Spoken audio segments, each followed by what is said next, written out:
views, opinions, and content of this show are those of the host, guests, and callers. They do not necessarily reflect those of Local Matters Broadcasting LLC, its owners, partners, affiliates, assigns, or heirs.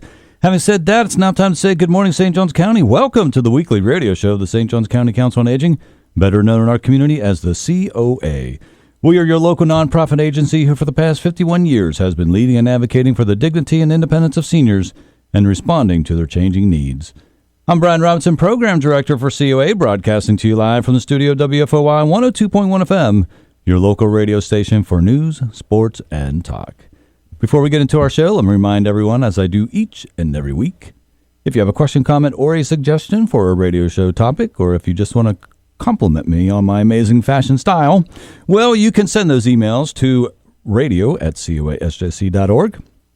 Again, that's radio@coasjc.org. I do have my email up in front of me this morning, so if you have a question while you're listening to the show this morning, and if you are at home listening, don't send an email while you're driving. So if you're at home listening and you want to send an email with a question, we'll try to work that in this morning. Joining me this morning is Casey Bridges, who serves as the care coordinator for St. Johns County Continuum of Care, Victoria Hapner, who serves as the community engagement supervisor for the COC, and Valerie Duquette, the COC board chair. Good morning to each of you. Good morning. Good morning, Brian. All right, and so we're sharing a mic here this morning, and so Victoria said good morning, but you didn't get a chance to hear her. So, but you will get to hear from her here in just a moment. And so, one of the things that I like to do when I have my guests come on the show is I love for our listeners to get to know my guests a little bit. So, if you would, each of you just take some time, a few minutes, tell our listeners about yourself, such as, are you a native of St. Johns County? If not, how long have you lived here? Things like where you went to college, but most importantly, how long you've been with Continuum of Care and why you love doing it. So, Casey, we'll start with you. Great. I'll start. Good morning, Brian.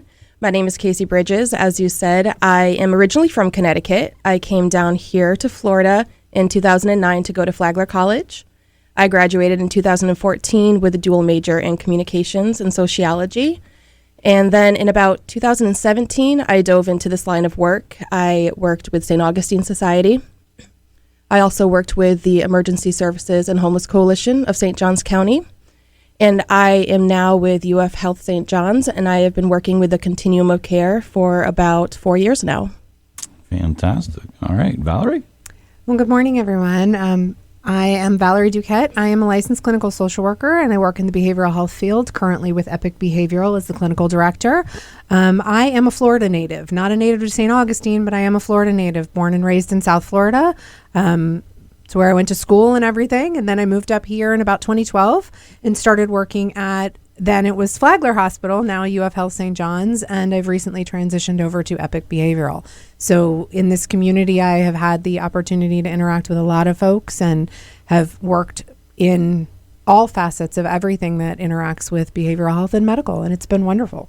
Fantastic. Well, so I moved here in 2018, and I've met a lot of people that moved down here from the north, but I've also met several people who were down in the south of Florida and moved up here because they say it's just ridiculously hot in South Florida most of the year. It is. Most of the year it is, at least we get a little glimpse of fall and winter up here closer to the border of other states, but down there is very little hope of anything other than summer. Yeah. All right. Well, swing your microphone over there and let's let Victoria introduce herself. Hi, I am Victoria Hapner, and I am also not a Florida native. I actually moved from Indiana, so Midwestern girl here, but I do love Florida. So we moved here in 2017, and I do not live in St. Johns County, but I do serve here, and I've worked in all of the surrounding areas. I have been with the Continuum of Care for about a year now, just doing lots and lots of things and pushing our mission forward. But I have been in the social work field for about 20 years now. When I started doing the count, I thought, oh my goodness, has it really been that long? And it has been. So it's just a passion of mine. I'm a person that utilized those services in my childhood and also in my early adult years. And so that is one of the things that kind of fuels my passion. I want others to have better experiences as they are moving through the systems.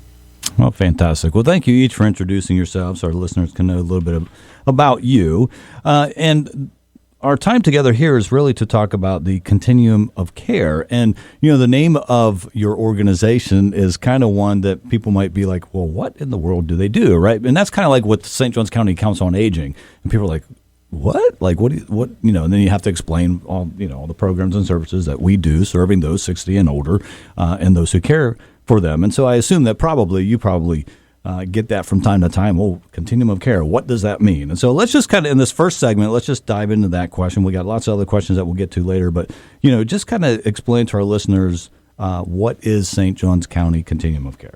Sure, Brian. I'm going to start off by saying we have a really great mission statement that pretty much sums up our purpose. And our mission statement is that the COC leads the effort to prevent and end homelessness, bringing together resources and partnerships to make homelessness rare, brief, and one time. And we truly believe in that. And we believe in bringing together all of the community resources and any interested parties that want to help in any way to help the folks that live in our community and that are directly affected by homelessness. Fantastic. All right. Well, we're going to go ahead. We're going to take our. Did you have something to add, Casey? If we have a moment. Yeah, go ahead. Yes, sure. Absolutely, please. I just wanted to support that mission statement in saying that the COC is a collective network of service providers. The service providers and those that are providing those direct services in our community are the COC. The three of us are not the COC. We support those service providers. The work is grueling and it's also very rewarding, but it takes a lot of dedication and commitment to be able to provide those services on a daily basis. The COC steps in to provide that support for those direct service providers. We do a lot of coordination for work groups, and we want to make sure that we are creating a system of wraparound care that's very strong in our community. So we act as that backbone for the service providers. They're doing wonderful work every single day. We want to be here to support them. That is what the COC does. Oh, fantastic. Okay, well, thanks for that explanation. Sorry I cut you off before you got to do that. We're going to go ahead. We're going to take our first commercial break at this time. We got lots more questions to get into. You're listening to the weekly radio show of the St. Johns County Council on Aging, and we'll be right back. And welcome back to the weekly radio show of the St. Johns County Council on Aging here on WFOY 102.1 FM. Your local radio station for news, sports, and talk. I'm Brian Robinson, Program Director for COA, and I'm joined in the studio this morning by Casey Bridges, Victoria Hapner, and Valerie Duquette, all with the St. Johns County Continuum of Care. And in the first segment, they introduced themselves, told us a little bit about who they are and what they do at the Continuum of Care, and then give us a little bit of a description about the COC, which is so much easier to refer to it as the COC than Continuum of Care, and keep on saying that.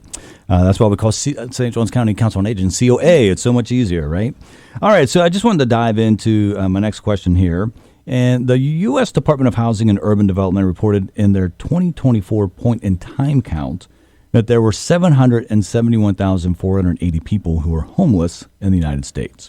The St. Johns County Continuum of Care's 2025 point-in-time count determined that St. Johns County has about 316 sheltered and unsheltered people experiencing homelessness. And so I was wondering if you would take some time, help our listeners understand this and explain, first of all, what is a point-in-time count? And then secondly, what is the difference between sheltered and unsheltered people? Sure. So the point-in-time count is an event that our community does every year. We usually do it towards the end of January. There's a couple key points as to why we conduct this count. It's a major project. We plan for it throughout the year, and again, we do it towards the end of January. And essentially what it is an interviewing process. We have volunteers and service providers from within the COC network. They go out into our community and they interview the people that we are directly serving, those that are experiencing sheltered and unsheltered homelessness. So we try to make sure we are interviewing in all of the major county areas. We want to make sure that anyone who, is in downtown St. Augustine, on the beach side, or in Hastings, we are going out and speaking to these individuals. And there's a couple primary reasons why we do this. One, we want to give our data to HUD to let them know what our interviewing process was like so that they can help determine what type of funding and how much funding is necessary in our community to go out to the direct service providers. So that's one reason. The second reason, and another one that I find very personally important, is we are having those direct conversations with the people that we are serving. We are digging into some difficult questions to help determine what has caused homelessness and what they want to see in our community to make their situations better and to help them regain self-sufficiency and get out of homelessness. So in years prior, we've had a lot of success in having those questions being answered by the people that we are serving. And it, again, just helps us create more data-informed decisions within our COC for what programs are needed to help these folks get out of homelessness and to regain self-sufficiency and have permanent housing and a roof over their head, which is something that everyone deserves. Mm. And so the difference between sheltered and unsheltered would be? Sheltered homelessness, they're both homelessness. It's important to remember that these people are all experiencing homelessness, whether it's categorized as sheltered or not. Sheltered, you're in a shelter program. You could be staying in a hotel that is paid for by a program, things of that nature. You do have a roof over your head, but it's not your roof. It's not your permanent roof. Everyone deserves a permanent home, and that's what they're still geared towards achieving. Unsheltered homelessness is folks that are living in their cars, staying on the street. Any place is not meant for human habitation. Okay. And so, as I'm listening to you answer and, other questions pop into my head, right? Sure. And so, I think of the fact of how large St. Johns County is, right? Because for us, St. Johns County Council on Aging, our goal is to serve everybody 60 or older in the entire county, right? And when I drive around this county, I'm like, oh my goodness, this place is huge. And I realize that, there's still more that we need to be doing to better serve our seniors in the entire county, right? And so as I think about you doing the count, right, and you're counting everybody in the entire county, right? Correct. So I assume that takes a lot of people to do. Absolutely. And I realize you kind of do it in a 24-hour period, do you not? Yes. Yeah. We have a 24-hour event day, and we also are able to continue surveying through what is called a 7-day post count. So we do have a bit of a time frame allotted to us to go out into the community and serve and to perform those interviews. And as you said, it does take a lot of hands on deck to make that work. We have the folks behind the scenes that are helping create those questions that we're going to be asking of the community. And then we also have the teams that are going out and conducting those surveys in the community. Many of them are service providers, and sometimes it's also folks that want to get trained up and prepared that are volunteers from the community that have the desire to go out there and help us out with this. So it does take a large team to make everything happen. And then I assume that one of the things that we struggle with at Council on Aging is an unduplicated count, right? Not counting the same person twice. Do you find that to be the case when you're doing this count as well? Sometimes that happens, but we have a strong deduplication process towards the end of our count. So a lot of the questions that we ask, we can help determine if we're duplicating individuals in our count, and we can deduplicate on the back end after the count has been concluded. And then I'm just also wondering, do they get wind of it, right? That like you set up the date, do they get wind of it and then kind of hide from you, I guess, because they don't want to be counted in the count? So I can, Victoria here. So we do like to give everyone a heads up, right? So to let everybody know, a lot of times we're working with street outreach, or some of our providers that we partner with will let everybody know when the date is coming. And I would not say that in our experience that they're not willing to participate. We do give them the option. Obviously, that's how we start with those interviews. We ask them if they're willing to talk with us, and they are allowed to say no. But really, this is their opportunity to give input on what they would like to see. So again, we can only provide the services that best fit their needs, and so we like to frame that in the manner so they're more willing to, I think, to work with us. And as long as it is actually, I think, better to give them a heads up, because then they know to expect us, and it's easier that way. So then the count could be a little bit higher than what you actually come up with, as far as the actual folks that are homeless. If they don't want to participate, and you don't necessarily know that that they should be a part of this group, then they wouldn't be included in the count. Yeah, correct. Right? I mean, the point in time count is not a perfect method, right, to capture it. It is a snapshot. That's the thing we're always looking at. This is just one moment in time, an entire year where we're capturing this data. So yes, the numbers could be, there could be a variable in there. Also, we are serving a transient community as well. So there might be times where here within our community, or they're elsewhere during that one time. But we have a lot of case conferencing and things that we do on the day-to-day basis that I feel like gets a better capture of those experiencing homelessness in our community every day. So that's the other thing that I like to remind people is this is a one-day snapshot, just a glimpse of what homelessness looks like. And to support Victoria's point, the volunteers and the service providers that are conducting the surveys, they most times have already built a strong rapport with the community that we are serving. So many folks in our community are happy to engage. Mm-hmm. And for those volunteers that have a little less experience or are not direct service providers, they receive training on how to conduct these surveys in a trauma-informed frame well ahead of time. So we want to make sure that when we are going to interview these folks, we're doing it in a compassionate lens, and we train folks if they need to be comfortable to do that.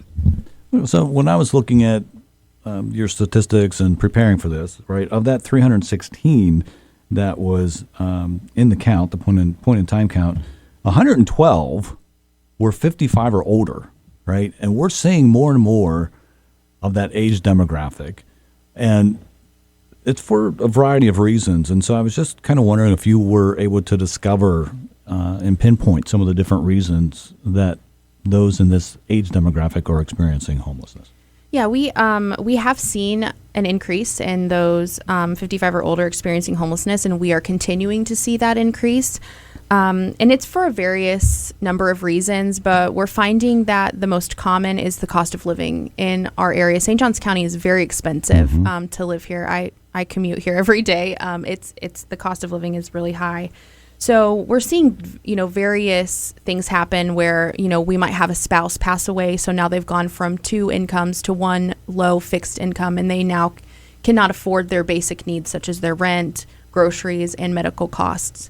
So we're seeing people that a lot of them are sleeping in their cars. They're entering the shelters and navigating services for the first time ever in their lives.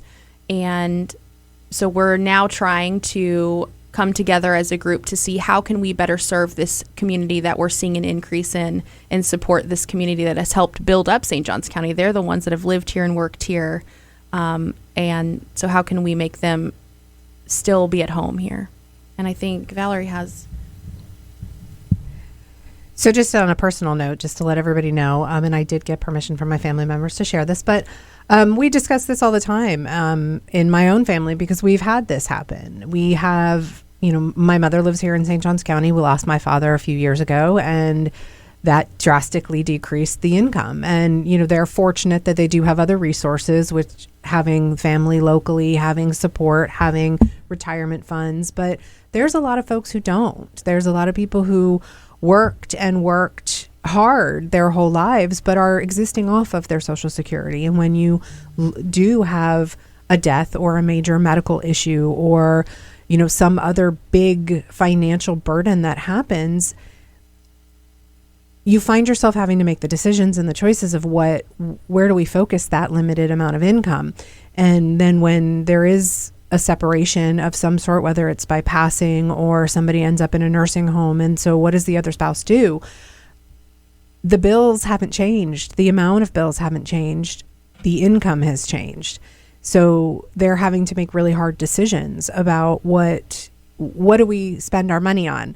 So anyone could really end up in this at any time. It's truly just very scary and daunting. All right, well, that music means we've got to take our next commercial break. We'll be right back after these messages. And when you hear the Ramones, you know you're listening to the weekly radio show of the St. Johns County Council on Aging here on WFOY 102.1 FM, your local radio station for news, sports, and talk. I'm Brian Robson, Program Director for COA.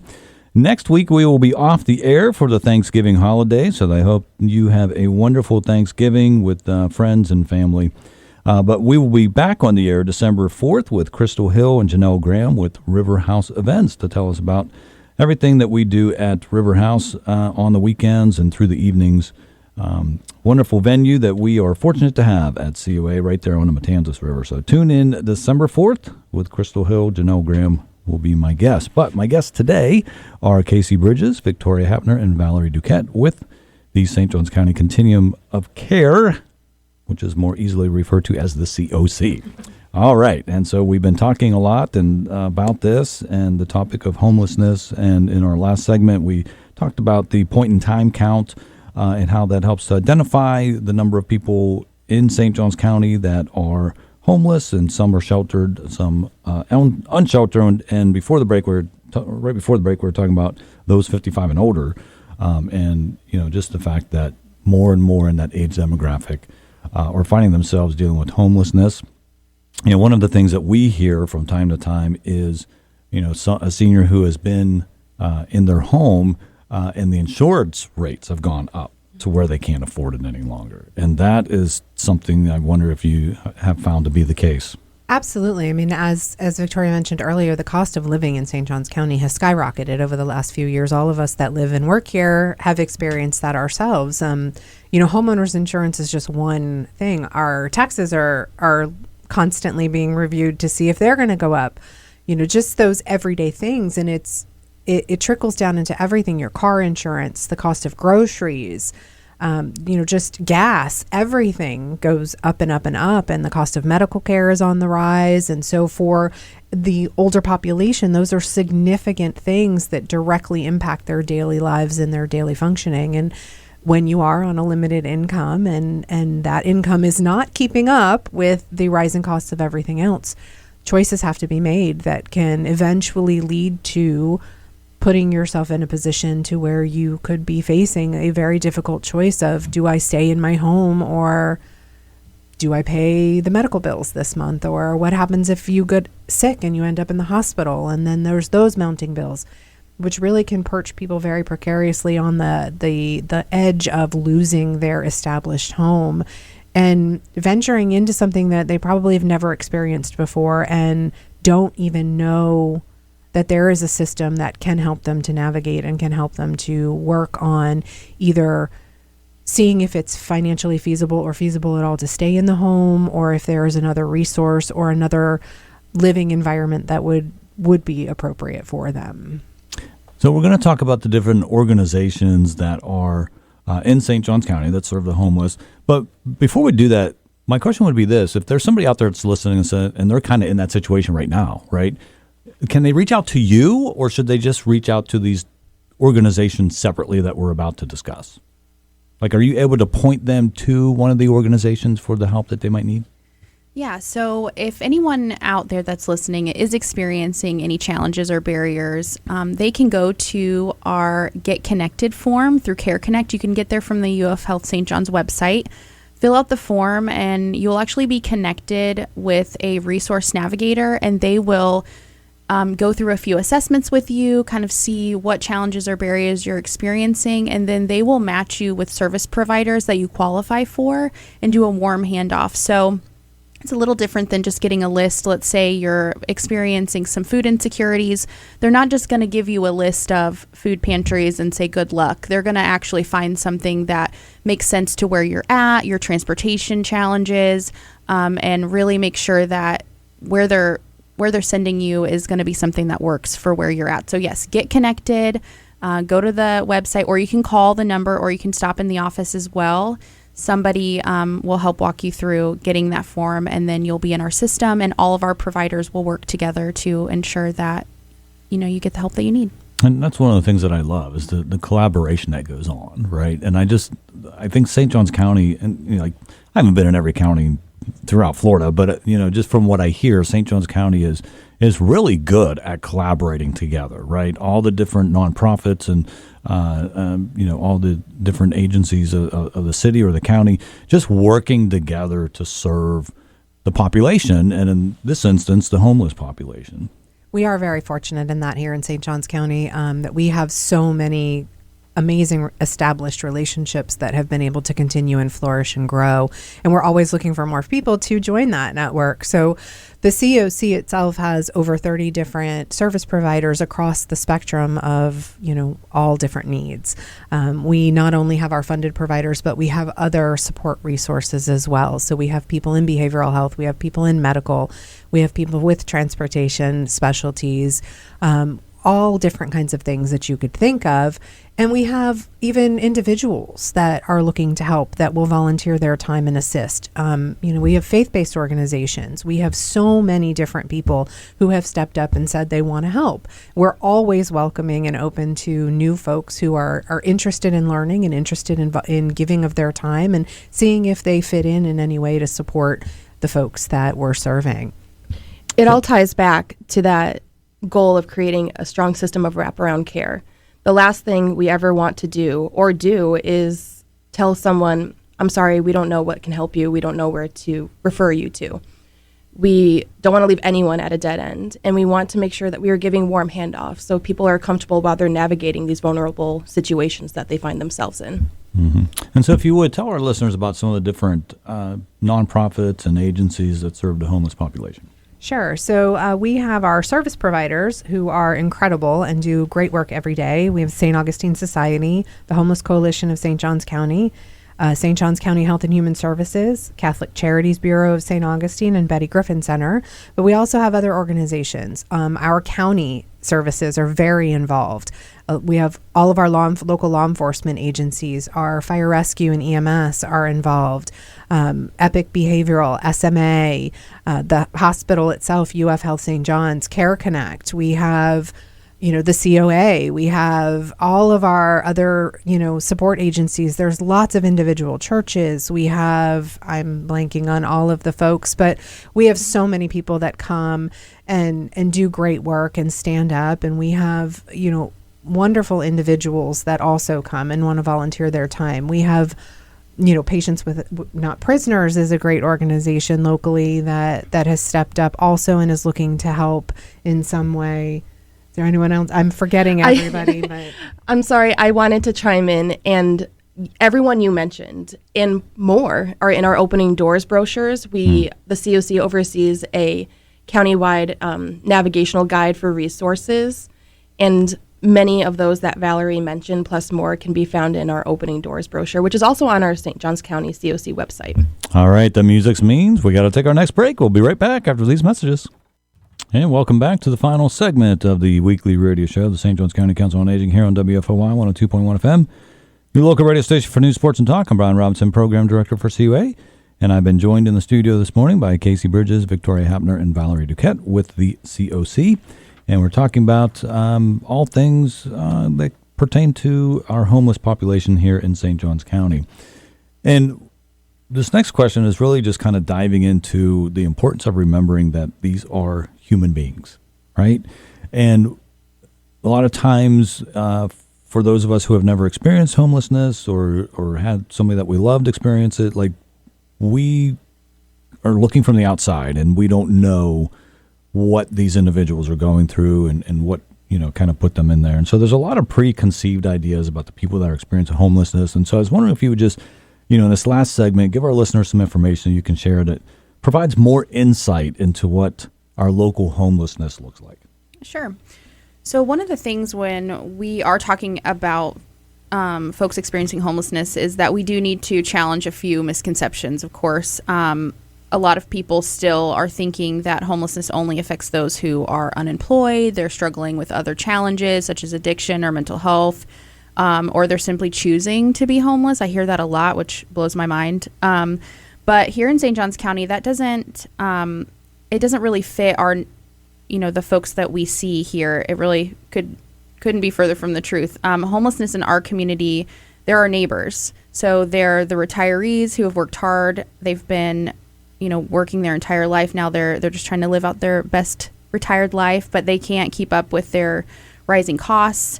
It's the single parents who are working full time, but they can't afford the rent for a larger unit, along with childcare costs and all of the other things that you need to keep your family going. We see a lot of our veterans. They're living out on the streets or in their cars waiting on housing vouchers or other services to help stabilize them and create that self-sufficiency. These people, everybody wants stability, right? We want to contribute. We want to be part of the community. And it's really hard when you're in that survival mode and you're just doing everything you can to just survive. And we're seeing increasing costs. We're one of the more expensive counties in the state of Florida when it comes to housing costs. And so even if, right now we're seeing over half of those experiencing homelessness have income. They're working. We have 63% of the folks that we serve, they're working, or they have a fixed income with like SSI or disability. And so they just can't pay all of the bills. You're thinking if you've got, everyone is really just one experience away from falling into homelessness. So you have something happen to a spouse and now they're in the hospital, and that income that you were used to having pay the bills is no longer there.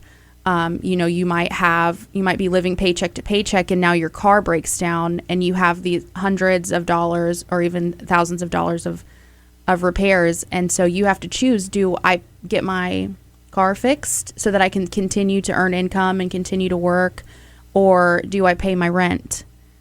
So it's almost like this bill roulette of what do I pay to keep going. And so anyways, we're seeing, we talked about it earlier, but we're seeing this sharp rise in older adults becoming homeless. Again, these the workers who've been here, they've lived in our community, and now they're just being priced out. So one of the things that we're also seeing is the ability to age in place. So the houses that they're currently in, they might own those homes already, but they need a roof or a foundation repair or something, and those cost tens of thousands of dollars, and they can no longer keep up with that. So we're also seeing that folks are living in homes that really are uninhabitable as well. So that's a big thing that we're seeing. So now someone is sleeping in their cars because it's safer to sleep in their car than it is to sleep in their home that their roof is caving in. So just trying to work through those things as well. So again, just to kind of reinforce it, who is experiencing homelessness? It's, it's working folks, it's our elderly, it's someone's grandma, it's a family, mom and dad, and they have their 3 kids and they're just trying to make ends meet. It's our veterans, it's our service industry folks. It's those who, are making our community run. You really don't know when you're having a conversation with someone or you're just at your coffee shop, the person handing you your coffee, they might have been sleeping in their car that night, but they're still there trying to make ends meet like the rest of us. And so here at the Continuum of Care, we're really trying to bring the right folks to the table to provide this wraparound service so that anybody who is experiencing homelessness can get that helping hand to get in a better spot, to gain self-sufficiency and just live their lives, right? That's, we also always think about the hierarchy of needs. So you get to enjoy things like art and music and, just enjoying your life when you're not worried about survival. So we can help bring those things in and surround these people with support, and hopefully just make their lives better so that then they can, just bring all of that joy and great things back into our community as well, just kind of feed it back in. Oh, and I love the point that you bring up that, any of us are one experience away, right, from being in a difficult financial situation where we have to make a choice between, making the paying the mortgage or the rent or the medical bill or your prescription, right? There's so many different things that we face each and every day, and just one experience could set you in a different position than you currently are today. And so I think that's very important for everybody to remember that when I see somebody out there, I think, oh my gosh, that could be me, right? That could be me. And I'm so thankful that it's not, but that causes me to have compassion on that person. And I think that's what more and more people need, right? They need to have more compassion on these individuals because we don't know the whole story. Yeah, homelessness does not discriminate, right? It can happen to anybody. It doesn't matter what your background looks like, what your education level is. It can happen to any of us. And it's just a lot of situations that come together to cause this, terrible situation. And one of the things that we, are working on is that if someone does fall into homelessness, it is brief. So if they come into this experience, they get engaged with our services, we wrap around them, and then they can move into housing, and it's just a blip in their life story, right? And so that is the ultimate goal, that if someone does fall into homelessness, that we have a system in place that can get them back up on their feet and into housing in the fastest manner possible. Yeah, and it's not easy to do, right? Because, if you're going to rent someplace, you're not just paying that first month's rent. I mean, a lot of times you have to have your all the moving usually costs, it's the first month and the last month, and there's a lot more upfront costs that you have to pay just to get into that place. Yeah, right? and so our providers that we work with that have like what we call rapid rehousing funding. So if someone is experiencing homelessness and they need to get into housing, they've identified a place that fits their needs, and those funds can actually help cover those costs. So whether that's an application fee, the move-in cost, so your security deposit to get your utility bills turned on, that's also a cost people forget about. I mean, right now, on average, it costs a few $1,000s to just get somebody moved in to a place. So if you're out there, you're barely making ends meet, you're living paycheck to paycheck, and now all of a sudden you're supposed to have this, savings. So. All right. Well, that music means it's time for our show to end. Ladies, thank you all so much for coming on, taking time out of your busy schedule to be with us. Thank you, Brian. All right, everybody. We won't be on here next week because it's Thanksgiving, so have a wonderful Thanksgiving. We'll see you the following week after that. Have a great day, everybody.